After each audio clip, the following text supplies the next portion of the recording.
Do you see him, Jamil, as outside mainstream legal thought? I thought he was more moderate.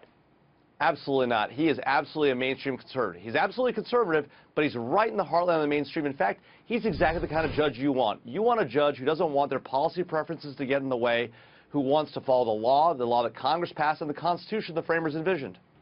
How do you think that for businesses versus consumers? You just mentioned, he likes to follow the law. We know he's a true constitutionalist. So your thoughts on businesses versus consumers and his track record and how this would involve going forward?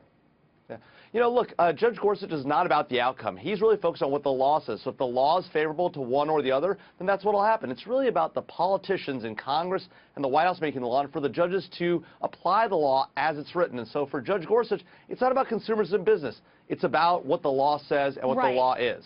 Right, but Democrats, can't you see them, Jamil, coming in now and looking at the outcome of several of his decisions, particularly the one on contraception and Hobby Lobby? Can't you see them looking at the outcome and trying to say, this is a backwards thinker, he's going to be disastrous for the country? Don't you see that happening?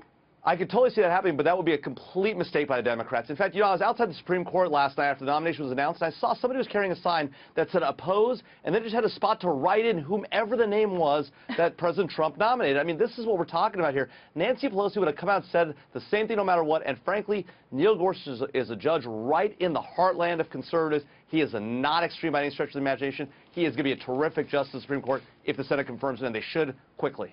I hope he was listening to you this morning, Jamil Jaffer, professor at Scalia Law School at George Mason University. We know you worked with him. He's your former boss. I hope he was listening to you this morning. A great endorsement. Thanks. Thanks so much for having me.